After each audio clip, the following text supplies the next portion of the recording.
देंगे। जो समीकरण दिया हुआ है उसमें देखना है कि अल्फ़ा प्लस बीटा बराबर कितना हो जाएगा। तो अल्फ़ा प्लस बीटा बराबर होता है माइनस बी बटा में। तो अल्फ़ा प्लस बीटा बराबर माइनस बी बाई होता है। बी का मान कितना हो जाएगा -6 है और ए का मान कितना हो जाएगा, यहाँ से 1 हो जाएगा। तो आप यहाँ लिख सकते हैं कि माइनस और माइनस में 6 बटा में 1 बराबर हो जाएगा 6।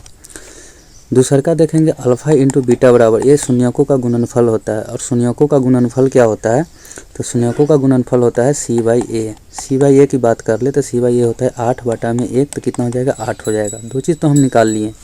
हमसे पूछा क्या गया है कि alpha square beta plus beta square by alpha का मान पूछा है।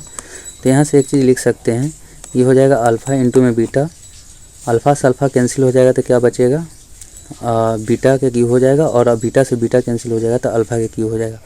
तो आप यहाँ से लिख सकते हैं अल्फ़ा क्यू प्लस में बीटा क्यू। अब ये डायरेक्ट हम मान नहीं रख सकते हैं क्योंकि यहाँ पे एक क्यू है और हम पढ़े हैं कि अल्फ़ा प्लस बीटा का मान है, हमको यहाँ पता है, और अल्फ़ा इंटू बीटा का मान पता है। तो यहाँ से देख सकते हैं कि इसका हो जाएगा क्या, अल्फ़ा के क्यू प्लस बीटा के क्यू। जैसे आप लोग फार्मूला पढ़ते हैं कि ए क्यू प्लस बी क्यू बराबर क्या होता है, तो उसके हिसाब से देखेंगे तो हो जाएगा अल्फ़ा प्लस में बीटा इंटू में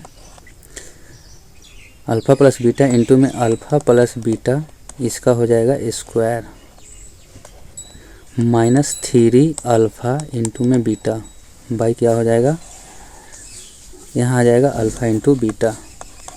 अब यहाँ से आप देख सकते हैं अल्फ़ा प्लस बीटा का मान हमको कितना आया है, तो अल्फ़ा प्लस बीटा का मान 6 है। तो यहाँ पे लिखेंगे 6 और अल्फ़ा प्लस बीटा के स्क्वायर है, तो 6 का स्क्वायर कितना हो जाता है 36, माइनस अल्फ़ा इंटू बीटा का मान आया 8, तो 8 3 24 हो जाएगा। इसको कोष्ट में रखेंगे। अब ध्यान देना है बटा में अल्फ़ा इंटू बीटा का मान कितना है, तो अल्फ़ा इंटू बीटा का मान है 8, तो यहाँ पे 8 लिख देंगे। तब यहाँ से घटाएंगे तो हो जाएगा 6 गुने 36 में से 24 घटा लेंगे तो 12 बचेगा, बटा में कितना जाएगा 8, काटेंगे तो 12 छक 72, 12 छक कितना हो जाएगा 72, बटा में 8 आएगा, काटेंगे 8 9 72, तो इसका आंसर हमारा कितना जाएगा 9। जैसा कि आप लोग समझ सकते हैं कि इसका आंसर कितना आ जाएगा 9, इसलिए ऑप्शन कौन सा सही होगा, 1 सही होगा इसका। ऐसा ही वीडियो पाने के लिए आप चैनल को सब्सक्राइब कर